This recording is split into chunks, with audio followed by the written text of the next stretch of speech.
Welcome to the Dog Trainers Podcast, a podcast created by dog trainers for dog trainers or anyone who's ever fallen in love with man's best friend. One other subject I wanted to kind of get your intake or your take on. So I use the word dog culture a lot, right? And it can mean whatever you want because it's such a broad term, but I use it to describe like specifically certain things, right? Like in human culture, doesn't matter if you're Latin, Italian, Jewish, Persian, Asian, doesn't matter. Your culture has a set of rules and expectations to raise that child, right? And you can tell based on that culture whether you're on track or off track, right? With that child, like by a certain age, they should be at a certain grade and they should be able to have a certain set of manners at a certain time. Common dog culture, right?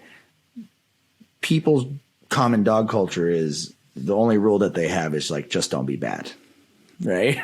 And so generally, when I start looking into dog culture, I also start kind of having to figure out like, all right, what is it that shapes the culture of dogs in society? Right. And I had to go think about it. It's like only 30, 40 years ago, it was super common practice to have all your dogs outside. Which is fucking crazy. Yeah. To think about how quick this changed. Yeah. 30, 40 years ago, all your dogs are outside. And I realized like I was looking at this tier, like not tier, but like the evolution of dog ownership, right? And you look at outside dog, inside outside dog, pet dog, companion dog, therapy dog, service dog. And I looked at this ladder, I'm like, all the things that we've evolved dog ownership to be, from just being like a guardian of the property to then being our eyes.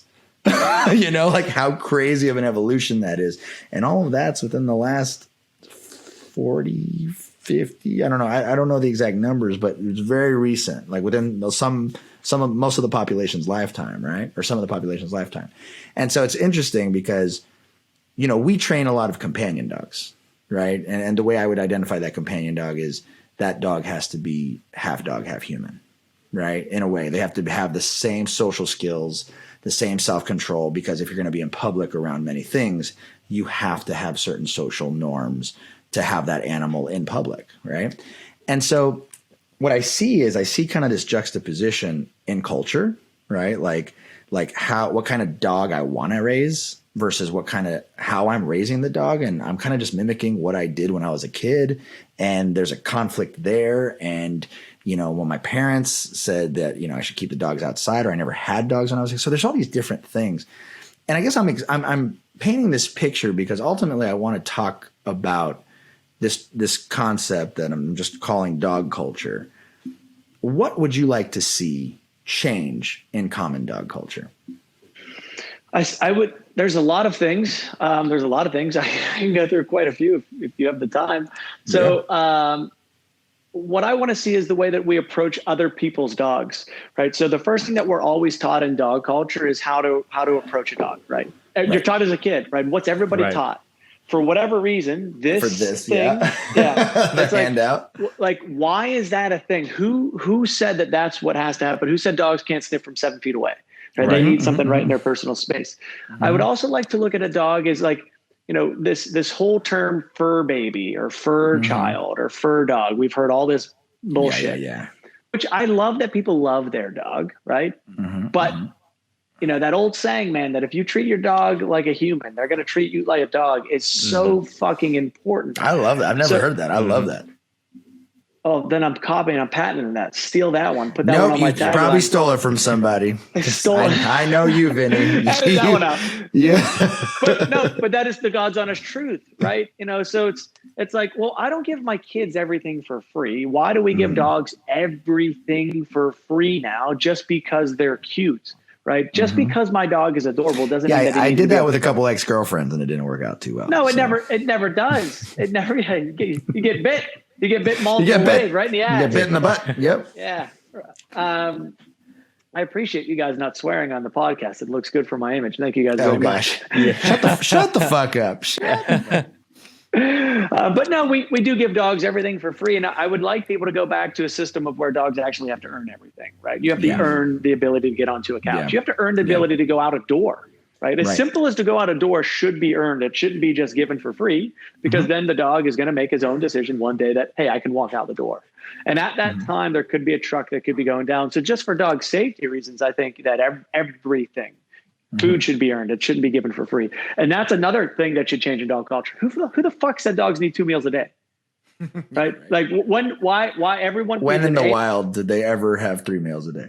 Yeah. You know, what is the guarantee that this has to be like this, and why?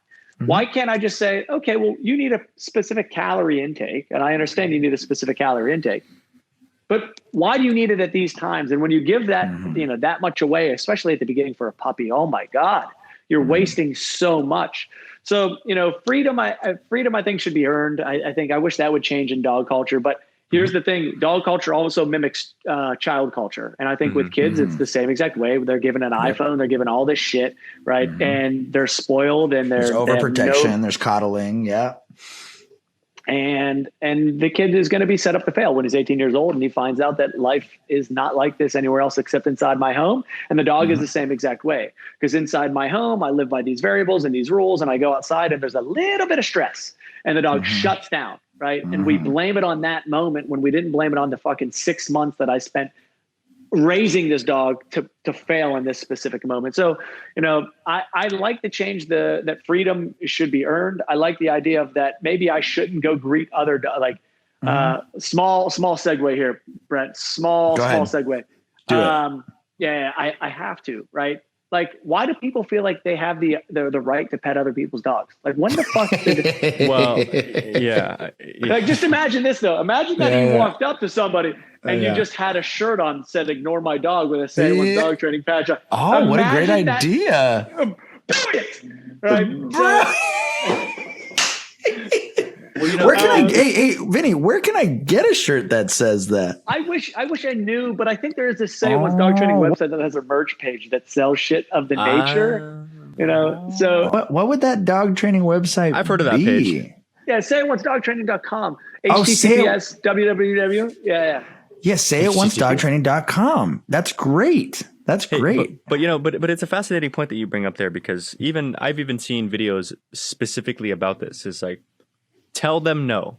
If somebody's like, "Hey, can I pet your dog?" Say no. When I did my last group class this last weekend, I focused on that. I'm gonna come and ask to play with your dog, and you tell me no, and I'm going to insist, because some people are terrible about that, and then you tell me no. And if you're not comfortable being the bad guy, then blame me. You know what? My trainer said no. But some people, like I've had circumstances for fucking days, like with one of my dogs. When my dog was younger, Simba, my pitty. He was terrible. He was reactive toward everything, and he was one of those that if you correct him, he redirects on the leash, and so I can have a big pitty on a muzzle and like a prong collar, actively lunging, and people are like, "Can I pet your dog?" And I'm like, "Fucking go away, you idiot!" And they're still no, I'm really good with dogs, and I'm like, "Will you leave?"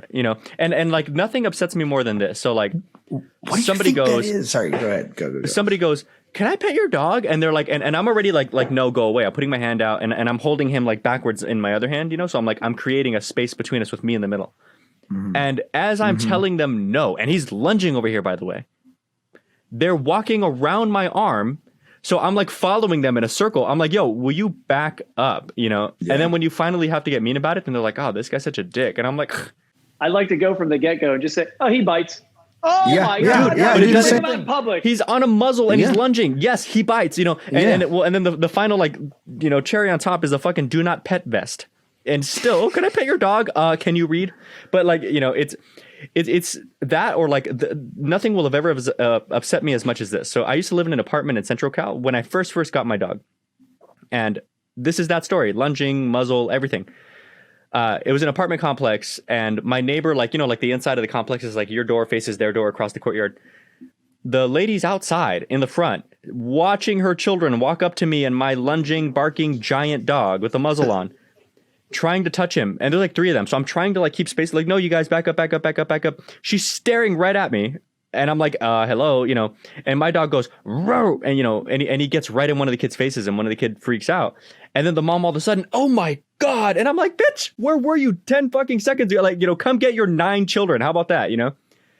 Well, because I don't, because she's staring right at me. It's not like she's unaware. Don't get me started with kids on a leash. Don't get me started. Dude, oh my, nothing of, I was like, why, how is this my fault? Come get your kids. You know, can I add one more point to that, Brent? Yeah, please. Back to the thing about like what I would change about dog culture. I would also like to change that just because you are making your dog earn things and you are being strict with your household rules, right? I'm limiting my dog's space. I don't want him up onto my furniture yet, whatever it ends up being. That doesn't mean you don't love your dog, right? Because there is that fucking negative connotation of being strict with your dog means that you don't. Bullshit. I am because I do love them because I understand their needs are completely different than mine. Mm-hmm. Right. I was going to say, on the contrary, I tell people all the time, and I say it almost exactly like this. You're not bad mom if you structure your dog. It's almost like you're bad mom if you don't. Yeah. Because this is what your dog needs from you. And it's a very selfless way of looking at dog ownership. You're giving them what they need, not what you think they need. Yep. You're giving them something that may not be comfortable for you, but this is what they want from you. You're a mom. Yep. And of course, mom means I'm going to be the affectionate, playful, lovey-dovey, you know, and that's great. That's fine. Nobody's saying you can't do that. But moms are also firm and they're like capable and they're direct and, you know, and they get it done when they need to. So that's something that for whatever reason, people, like you were talking about before, people understand this concept, like in life in general, but for some weird reason, they just don't apply this to their dogs. Yep. And when you tell this to them, like they know what you're saying because they know this already. But they're like, oh, I never thought of it like that. I'm like, yeah, you can be firm with your dog. That's not the same as not loving your dog. It's just it's something that people, I tell them a lot, and I think it hits them hard, like not in a bad way, is your dog loves you, but he trusts me. You know, and then they're like, huh. And I'm like, but he trusts me. Right. Yep. And they're sitting there like, oh yeah, you know, and or they'll sit there and justify like, yeah, because he doesn't lunge when you're walking him, and you know, and they'll kind of go through their like their logic. You can love a child, but you won't trust them with your money. You know? Right. Good point.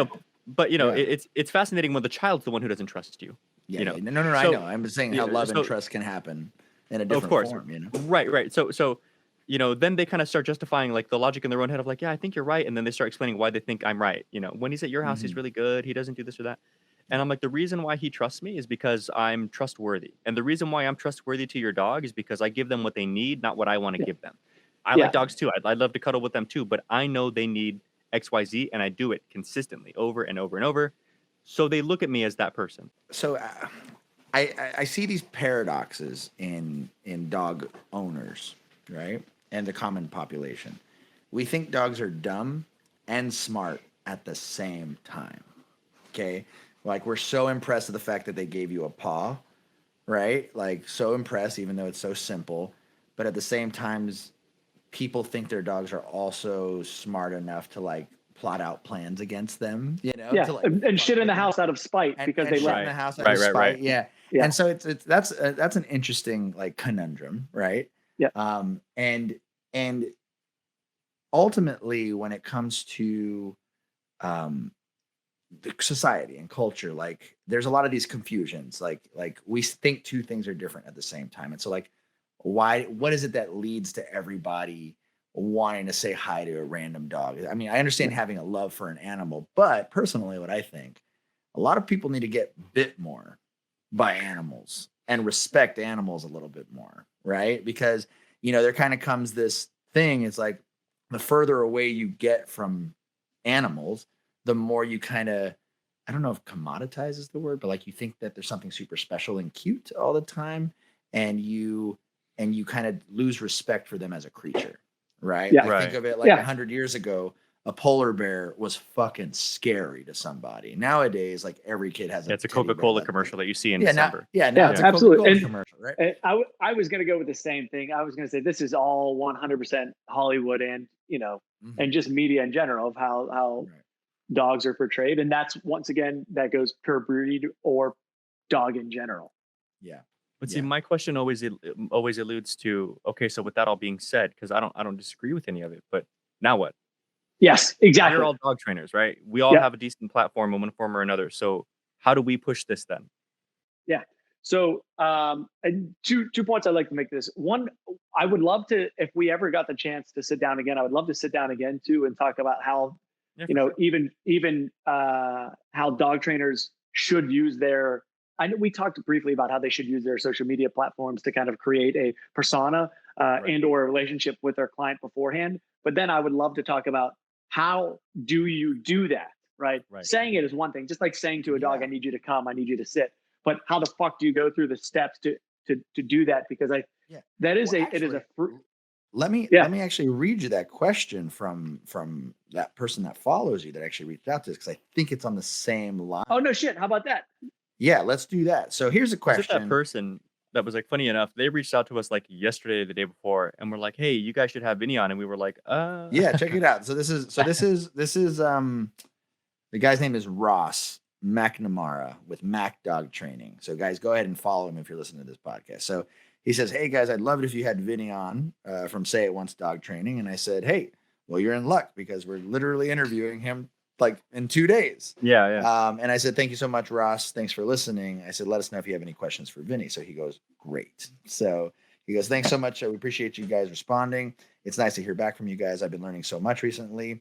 I would like you to ask Vinnie if he's got any tips for growing on TikTok, considering that he's got a huge audience there. How do you make yourself stand out as they're already really saturated with other content, especially dog training? How do you get eyes on you? So I think that's a great question. And there's multiple answers to that question. One, you have to be 100% authentically you, because if you're not, people know, right? People know. And if it's not authentic, they're not going to buy it. Number two, we talked about this before, Brent and Mariano. It is very difficult not to look at the negatives, but stop looking at negative comments. Stop looking at how many views it got, how many likes it got, and just put out your content, right? And if you consistently put out content that is going to help people, you're going to grow, right? That's all it comes down to. There's no way that somebody grows without putting out good information, right? So it doesn't matter whether you have tremendous hair or whether you don't have tremendous hair. If the content itself doesn't help, act, though. one fucking 100% it helps. You know what I mean? 1,000%. I'd much rather look like Brad Pitt. You know what I mean? This would be a lot easier. I'd be on TV all the time. But you've got to be 100% authentically you. You have to consistently put out good information that is going to help people. And you never worry about how many views, how many likes, any of that bullshit, because at the end of the day, it doesn't matter. Now, Mac Dog Training, here's something that you have to be comfortable with. You shouldn't be trying to do this just to get viewers. And it's easy for me to say because I got lucky and I got a lot of viewers, right? Because I was putting out fucking 2-3 videos per day at the time. Every single day, no matter what, 2-3 videos. I spent 3-4 hours on every day. But it's not that exciting once you get there. It's not like it's, oh great, this is all there's still just as much. Yeah, there's still just as much stress. There's still just whatever it ends up being. So it's, dude, just put out content that's going to help people. That's the only thing that you should focus on. That's it. Now, some things that will make it better. Watch how you carry yourself during that content. I see a lot of people making videos while they're sitting, slouching. Like, your fucking body language matters. You're slouching. The way that you're not talking into the camera. The lighting is terrible. You're using a shit phone. Go out and buy a good phone for the love of God and post it good times. You need to cheat. You need to cheat by buying a hashtag app. Now I'm just going to go through all this real quick. You got to buy a hashtag app that's going to put out consistent hashtags that will help bring people to that specific post, especially on Instagram. But the timing of that post matters. And I don't know why not more people are doing reels on Instagram, but reels on Instagram are by far the greatest thing out right now for growth. Dude, we put out one reel of a video talking to a person like during my session, 6.6 million views. And I'm like, of all the fucking videos, this is the one that gets it. But I would have never thought that. I was like, it's going to get a little bit of views, but it's good. It's good information. They need to hear it anyways. And bam. And then that's what has to happen. So you got to consistently put out information. And I would put out information that helps people, not just the before and afters. The before and afters are awesome, especially peer to peer. Like, I respect my peers that put out more like, oh, this dog, and then they show it at the end. So that's a really good for peer to peer, but you got to put out info that's going to be able to translate to their day-to-day life. I hope that answered that. Answer. Yeah. You know what's funny is me and Mariano always make a joke. Like, this is the only thing we do consistently. Like, I have 1,000 followers. right? On my business page, on DTP, we have 1,000 followers. We don't even like, we're listening to you like a fucking student because we just have to make the fucking time to do it. You know what I mean? And that's something like, again, go ahead and follow us at the Dog Trainers Podcast or follow our personal pages, right? But like it's something interesting because you're not the only person that have told us, and we still have a lot of work to do on it. Yeah. Right? It's just about getting in that rhythm and getting in that workflow. And the algorithm's a bitch, right? So you've got to be consistent. If you put up with your things, you're doing great, and then you fall off.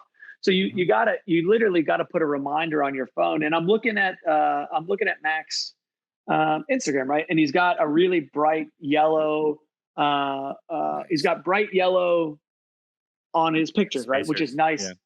Yeah, and it's nice. It's kind of bright, but it's also a little like overwhelming. And then the other thing, Mac, my man is, or Ross, my man is, we've got to put more videos out, right? So we've got 3 videos in the past 20, 3 videos in the 40s and 31 posts that you have. It's not enough, right? Your posts that have just words on them are great and they're super important, but we got to make sure that we consistently put out the reels. We got to make sure we consistently put out the videos. And remember, you have to remember, you are an expert compared to the average dog owner. You're an expert.